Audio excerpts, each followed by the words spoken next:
ఈ ఎంసెట్ లేదా ఎఫ్సెట్లో మంచి ర్యాంక్ రాని విద్యార్థులకు బెస్ట్ ఆల్టర్నేటివ్ సిఎస్ఈఎంఏ కోర్సులు అడ్మిషన్లు జరుగుతున్నవి. నమస్కారం, మీరు చూస్తుంది సుమన్ టీవీ. నేను మీ కీర్తి. నాతో పాటు ప్రముఖ ఆస్ట్రాలజర్ బ్రహ్మశ్రీ గౌరిగుంట్ల సురేష్ బాబు గారు ఉన్నారు. నమస్తే సురేష్ బాబు గారు. కీర్తి గారు నమస్కారం అండి. సో మకర రాశి వారికి జూన్ నెలలో ఎలా ఉంటుందో తెలుసుకుందాం. మనం మకర రాశి కనుక చూసుకుంటే ఒక ముక్కలో చెప్పాలంటే వీళ్ళకి చాలా బాగుందని చెప్పాలి. ఓకే, మకర రాశి వాళ్ళకి లాస్ట్ 3-4 months నుంచి బాగుందండి. బట్ ఎక్కువ కాల్స్ రియల్ టైంలో నేను చూసుకుంటే ట్రాక్ చేసి నాకు వచ్చిన కాల్స్ ఫైనాన్షియల్గా ఇబ్బంది పడుతున్నారండి. అది కూడా ఏలినాడ్స్ అనే టైంలో, ఆ టైంలో వాళ్ళకి జాబులు పోవటం కానివ్వండి, బిజినెస్ పోవటం కానీ, ఆ టైంలో వాళ్ళు అప్పులు చేస్తున్నారు బాగా. అందుకని రాశి ఫలాలు ఎందుకు చూడాలంటే అందుకని చూడాలి. ఏమవుతుందంటే బిజినెస్ చేసే వాళ్ళ యాటిట్యూడ్ తగ్గిపోయింది కదా, అప్పు తీసుకొచ్చి పెడదాం మళ్ళీ రేపు రిటర్న్స్ వస్తాయి అనే ఉద్దేశంతో పెడుతూ ఉంటారు. కానీ ఏలినాటి సమయంలో ఆ ట్రాన్సాక్షన్స్ బాగా స్లోగా జరుగుతాయి. కానీ ఈలో కాస్ట్ పెరిగిపోతుంది కదా, మంత్ తిరిగేసరికి శాలరీస్ ఇవ్వాలి కదా. అందుకని వీళ్ళు ఏం చేస్తారంటే తెలవకుండా అది గమనించక కామన్గా ఉంటుందండి. బిజినెస్ పీపుల్కి ఆస్పిరేషన్స్ ఉండాలి కదా, వస్తుందని నమ్మకం ఉండాలి కదా. ఈ టైంలో అప్పులు చేసేస్తారు, ఆదాయం రాదు. ఈ అప్పులు వడ్డీలు అయిపోతాయి, వడ్డీలకి ఇంకా వడ్డీలు అయిపోతాయి. ఇప్పుడు చాలామంది మకర రాశి వాళ్ళు నాకు వచ్చిన రీసెంట్ కాల్స్ అంతా ఈ ప్రాబ్లమ్స్లోనే ఉన్నారు. ఓకే, ఒక బెస్ట్ రెమెడీ, పవర్ఫుల్ రెమెడీ ఏంటంటే అండి కుబేర పాశుపత హోమం. తర్వాత వీలైతే 2 రోజులు మహాలక్ష్మి విశేష హోమం. కొంచెం ఖర్చు అవుతుంది కానీ ఖచ్చితంగా రిజల్ట్ ఉంటుందండి. ఎందుకంటే నాకున్న రియల్ టైం డేటా చూసి నేను చెప్తున్నాను అనమాట. బట్ అదర్వైజ్ మకర రాశి వాళ్ళకి కొత్త కొత్త ఆపర్చునిటీస్ రావటం, జాబులు రావటం ఇవన్నీ ఆల్రెడీ స్టార్ట్ అయిపోయినాయి. తర్వాత ఈ జూన్ మంత్ కూడా వీళ్ళకి చాలా బాగుంటుంది. జూన్ మంత్ ఇంకా బాగుంటుంది వీళ్ళకి యాక్చువల్గా చెప్పాలంటే ఒక బెస్ట్ టైం అనుకోవచ్చు. సో ఇన్ డెప్త్ గా ఏ గ్రహాలు ఏ హౌస్ లో ఉండి వీళ్ళకి హెల్ప్ఫుల్ చేస్తున్నాయో చూద్దాం. అన్ని గ్రహాలు అన్ని చోట్ల అంతా హెల్ప్ చేస్తున్నాయి వీళ్ళకి, ఎక్కడక్కడ చెప్పేది ఏం లేదు. మనం ఉత్తరాషాఢ 3-4 పాదాలు, శ్రవణం 1, 2, 3, 4 పాదాలు, ధనిష్ట 1-2 అంతా మకర రాశిలో ఉంటాయి. మనకి పేరు బలం కనుక చూసుకుంటే జో, జా, జీ, జూ, జే, జో, ఖా, గా, గీ అన్న పేర్లంతా మనకి మకర రాశిలోనే ఉంటారు. చాలా ఫేమస్ పేర్లు మొత్తం ఇందులోనే ఉంటాయి. గీత, గాయత్రి, ఓకే, జ్యోతి పేర్లు చాలామంది ఉంటారు అనమాట. తర్వాత ఇందులో గ్రహస్థితిని బట్టి కనుక మనం చూసుకుంటే సూర్య సంచారం మిథున రాశిలో, బుధుని యొక్క సంచారం మిథున రాశిలోనే, శుక్రుడు మీన రాశిలో లాస్ట్ 3-4 months నుంచి మకర రాశిని కాపాడుతున్న ఏకైక గ్రహం శుక్రవారం. బాగుండే ధనం ఫ్లో అవుతూ ఉంటుంది వాళ్ళకి. తర్వాత కుజుడు వీళ్ళకి 8th హౌస్లో ఉన్నారు. లాస్ట్ మంత్తో పోలిస్తే కుజుడు మంచి రిజల్ట్ ఇస్తున్నారు. జనరల్గా 8th హౌస్లో ఏ గ్రహం ఉన్నా మంచిది కాదు, బట్ కుజుడు ఇక్కడ మిక్స్డ్ రిజల్ట్ ఇస్తారనమాట దృష్టి ఉండటం వల్ల. మనం అదేందో చూస్తే కనుక ముందు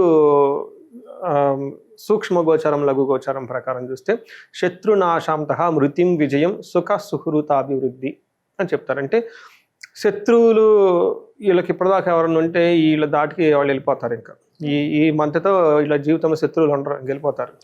శత్రు శేషం లేకుండా మిగిలి చేస్తారనమాట. ఇప్పుడు 7.5 సంవత్సరం నుంచి ఇలా ఇబ్బంది పెట్టిన వాళ్ళు ఎవరైనా ఉంటే ఈ మంత్తో అవుట్.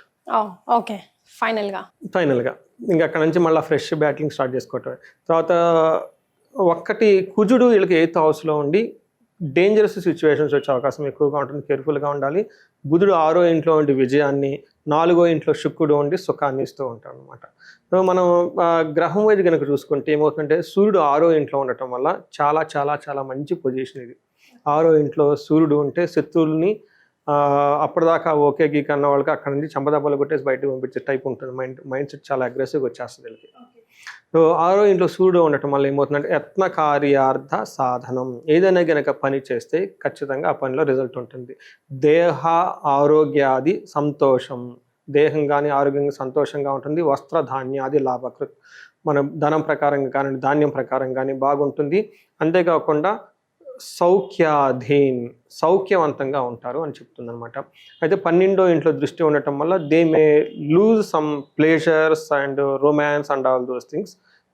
పర్టికులర్గా లవ్, రొమాన్స్ ఇట్లా ఎవరైనా ఉన్న వాళ్ళకి కొంచెం దూరంగా ఉండే అవకాశం ఎక్కువగా ఉంది.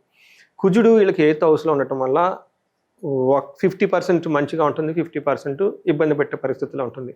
ఎక్కడ ఇబ్బంది పెడతారంటే 8th హౌస్లో కుజుడు ఉండటం వల్ల ప్రవాస కార్యహాని సత్ కసారోగ పీడనం స్థాననాశచ్చ రుణచ్ఛేద అష్టమస్తే ధారాసుతే అని చెప్తారు. ఇక్కడ ఏమవుతుందంటే ప్రవాస అంటే వేరే ఫారిన్, వేరే ప్లేస్లకి వెళ్ళి అక్కడ ఉండే అవకాశం ఎక్కువ వస్తుంటుంది. పనులు జరగక ఆగిపోయే అవకాశం ఎక్కువగా ఉంటుంది. స్థాననాశం రుణచ్ఛేద, అప్పుల బాధలు ఉండే అవకాశం ఎక్కువగా ఉంటుంది. స్థాననాశనం ఏదైనా కనుక పొజిషన్ కానీ జాబ్ కానీ ఏదైనా ఉంటే ఉన్న పొజిషన్ గురించి కోల్పోయే అవకాశం ఎక్కువగా ఉంటుంది. బట్ ఇది ఓన్లీ 50% అప్లై అవుతుంది. ఇక్కడ వెరీ ఇంట్రెస్టింగ్ ఫ్యాక్టర్ కాస రోగ పీడనం అని చెప్పేసి ఏమవుతుందంటే దగ్గు విపరీతంగా వస్తుందంట. నాకు రీసెంట్గా ధనుసు రాశి వాళ్ళకి ఇదే చెప్పాను, వాళ్ళకి ఏదో అవసరం ఉండటం వల్ల దగ్గు విపరీతంగా వస్తుందని. నాకు పార్వతీపురం విశాఖపట్నం దగ్గర నుంచి ఒకళ్ళు ఫోన్ చేసి, గురుగారు ఏంటండి ఇలా చెప్పారు అని అడుగుతారు. నాకేం అర్థం కాదు. అంటే అక్కడ పక్కనే మనకి ఎస్సీ వాళ్ళు ఏ తమ్మునేల్స్ పెట్టి ఎక్కడ ఏది చేస్తే మనం ఈ నెగటివ్లో ఉంటాం అనమాట. ఏమైందండి అని అడిగాను. లేదండి భలే చెప్పారండి మీరు, మాది ధనుసు రాశి అండి, దగ్గు వస్తుందని చెప్పారు.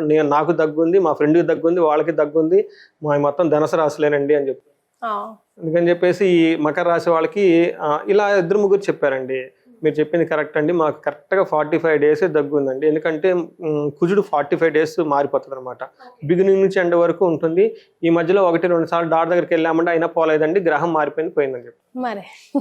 సో అందుకని 45 days వీళ్ళకి డ్రై కాఫ్ అవన్నీ వచ్చే అవకాశం ఎక్కువగా ఉంటుంది. ఇది కుజుడు 8th house లో ఉండడం వల్ల. బట్ కుజుడు 8th house లో ఉండి మంచి కూడా చేస్తారు. అది ఏంటంటే ధన ప్రవాహంగా ఎక్కడ ప్రాబ్లం అనేది వస్తూనే ఉంటుంది. 2 సక్సెస్, ఏదైనా కనుక పని చేస్తే ఆ సక్సెస్ కూడా వీళ్ళకి వచ్చేస్తుంది. ఇది మనకి కుజుడు అని చెప్పుకోవాలి. శుక్రుడు వీళ్ళకి 4వ ఇంట్లో ఉండటం వల్ల ఇది చాలా చాలా మంచి పొజిషన్ అండి. శుక్రుడికి 4వ ఇంట్లో ఉండటం అంటే మనకి 4th house సుఖస్థానం అంటారు. అమ్మని కానివ్వండి, తర్వాత మనం ఇంట్లో ఉండే లగ్జరీ, కంఫర్ట్, బంధువులు ఇదంతా అక్కడే చూపిస్తూ ఉంటుంది అనమాట. 4వ ఇంట్లో శుక్రుడు ఉండటం వల్ల ఏమవుతుందంటే స్వబుద్ధి, బంధు సన్మానం, స్త్రీ సంభాషణ సంభ్రమ, పుత్ర మిత్ర కళాత్రాది విద్యా గోష్ఠు సుఖే భృగు అని చెప్తారు. అంటే ఏమవుతుందంటే స్వబుద్ధి అంటే ఈ టైంలో ఇలా ఓన్ ఇంట్యూషన్ చాలా స్ట్రాంగ్గా వర్క్ చేసి చక్కగా ఉంటుంది. బంధువులతోటి, మిత్రులతోటి, స్పౌస్ తోటి, అందరితోటి చాలా చక్కగా మాట్లాడుతూ ఉంటారు. అంతేకాకుండా higher knowledge, higher philosophical thoughts ఎక్కువగా మాట్లాడుతూ ఉంటారు అనమాట. తర్వాత 10th house లో దృష్టి ఉండటం వల్ల ఆఫీషియల్గా చాలా గెయిన్ ఉంటుంది. అంటే ఒక రకంగా చూడాలంటే జాబ్లో బాగుంది, ఇంట్లో బాగుంది, అందరూ బాగున్నారు, సో ఓవరాల్గా అంతా బాగుంది. ఒక్క హెల్త్ విషయంలోనూ ఫారిన్ ప్లేస్లకు వెళ్ళే అవకాశం ఎక్కువగా ఉంటుంది. ఇది ఒకటి తప్ప మిగతా అంతా బాగుందని మనం చెప్పుకోవాలి. రైట్. మరి నక్షత్రాల ప్రకారం మకర రాశి వారికి జూన్ నెలలో ఎలా ఉంటుందండి? నక్షత్రం కనుక చూసుకుంటే ఉత్తరాషాఢ, శ్రవణం, ధనిష్ట. సో ఉత్తరాషాఢ నక్షత్రం వాళ్ళకి ధనప్రాప్తి, లాభము, రాజ్యలాభము ఇవన్నీ చూపిస్తుంది. ఛాలెంజెస్, బంధనము, భయము. సో బంధనం అంటే కన్ఫ్యూజన్ స్టేట్లో ఉంటారు, ఎట్లా వెళ్తే బాగుంటుంది ఏంటి అనేది. ఖచ్చితంగా వీళ్ళు ఒక సబ్జెక్ట్ మ్యాటర్ ఎక్స్పర్ట్స్ కానీ ఇలాంటి ఆస్ట్రాలజీని కలిస్తే వాళ్ళు డైరెక్షన్ ఇస్తారు ఎలా వెళ్తే బాగుంటుంది అనేది. శ్రవణ నక్షత్రం వాళ్ళకి ధనప్రాప్తి ఉంటుంది, తర్వాత లాభప్రదంగా ఉంటుంది, రాజ్యలాభము ఉంది. అయితే వీళ్ళకి ధనహీనత, బంధనము, భయము అనేది ప్రతికూలంగా ఉండే పరిస్థితులు. ధనిష్ట నక్షత్రం వాళ్ళకి జయము, ధనప్రాప్తి, రాజ్యలాభము చూపిస్తుంది. మనకి అటు సైడ్ వచ్చేటప్పటికి ధనహీనత, భయము 2 ఉన్నాయి. సో మనీకి ప్రాబ్లం పట్టడం, ఏదో ఒక విధంగా భయం కలిపే సిచ్యువేషన్స్ కూడా ఈ చుట్టూ ఉంటాయి. కాబట్టి ఇవి జాగ్రత్తగా ప్లాన్ చేసుకోవాలి. మిగతా వీళ్ళకి లత్తలు కానీ, మృత్యు నక్షత్రాలు కానీ ఏమీ లేవు. చాలా క్లీన్గా, సింపుల్గా బాగుంది వీళ్ళకి. ఓకే. సో మరి వీళ్ళకి ఏం రెమెడీస్ సూచిస్తారండి? వీళ్ళకి రెమెడీస్ అనేవి పెద్దగా ఏం అవసరం లేదు, రిలాక్స్ అవ్వచ్చు. బట్ ఎవరైనా కనుక బంధనము, కన్ఫ్యూజన్ స్టేట్లో ఉంటే విష్ణుమూర్తికి సంబంధించిన ఆలయాలు దర్శించుకోవాలి. లక్ష్మీ వెంకటేశ్వర స్వామి, లక్ష్మీ నారసింహ, ఇట్లా లక్ష్మీదేవి లేదంటే లక్ష్మీనారాయణ, ఇవి పురుష సూక్తం, స్త్రీ సూక్తం లాంటివి చదువుకుంటూ ఉంటే బాగుంటుంది. ఇవి చేయలేము అన్న వాళ్ళకి బెస్ట్ ఏంటంటే తులసి చెట్టు. తులసి చెట్టుకి పూజ చేయటం ఇస్ అ గ్రేట్ మహాఫలం ఉండేది. అది చెప్పేది కాదు, నేను చాలా మందికి అదే చెప్తామా, మీ ఇంట్లో తులసి చెట్టుని చక్కగా చేసేమని చెప్తాను లేడీస్కి. అది కనుక 45 days చక్కగా దీపం పెట్టి చేస్తే అన్ని నెగిటివ్ ఎనర్జీ పోతుందండి. సో వీళ్ళకి శుక్రుని వల్ల కొంచెం భయం కలిపే సిచ్యువేషన్స్ ఎక్కువగా ఉంది కాబట్టి తులసి చెట్టుకి నీళ్లు పోయటం, దండం పెట్టుకోవటం, తర్వాత లక్ష్మీ వెంకటేశ్వర స్వామిని తెలుసుకోవటం, ఇవన్నీ చేస్తూ ఉంటే సరిపోతుంది. ఇంక వేరే ఏమీ అవసరం లేదు.